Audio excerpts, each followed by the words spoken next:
अस्सलाम वालेकुम। ऐसा लग रहा है कि इलेक्शन नाइट जो है अब मजाक रात में तब्दील हो चुकी है। जो नताइज पहले सुन रहे थे वो तेज़ी से जो अक्सरियत है उसको अस्करियत जो है वो तब्दील कर रही है। ठीक है, अस्करियत जो है वो तो हमेशा से भारी रही है। पूरे पाकिस्तान का मैंडेट अस्करी बुनियादों पे उन्हीं के हाथ में होता है। अक्सरियत की क्या हैसियत? अक्सरियत की कोई हैसियत नहीं होती। जो मैं देख रहा हूँ हो सकता है गलत हो, पंजाब जो है वो नून लीग के पास जा रहा है, खैबर पख्तूनख्वा जो है वो तहरीक इंसाफ के पास जा रहा है, अंदरून सिंध 100% पीपल्स पार्टी को दे दिया गया है। कराची के जो नताइज हैं वो रोके हुए हैं, उनको सोचा जा रहा है, समझा जा रहा है, तोला जा रहा है कि एमक्यूएम पाकिस्तान को किस सूरत हाल में दिया जाए।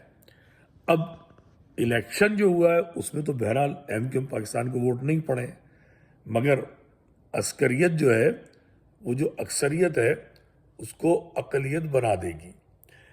तो पाकिस्तान के हिस्से बकरे कुछ इस तरीके से किए जा रहे हैं। अब एमक्यूएम क्या उखाड़ लेगी? अगर पीपल्स पार्टी की सूबाई हुकूमत बनती है तो वही जो सूरत हाल अब है वही चलती रहेगी। तो ये मजाक है। मैंने इसलिए कहा था कि महाजरों का जो मसला है वो नज़रियाती है, फ़िक्री है, हक़ाइक़ पे मबनी है। जो सिंध में लिसानियत है उसकी अलंबरदार पीपल्स पार्टी है और उससे जान नहीं छूटेगी। और उससे छूटती तो जीडीए आती, जीडीए नहीं आई है, पीपल्स पार्टी आ रही है। तो ये महाजरों की बर्बादी की तारीख जो है वो जारी रहेगी।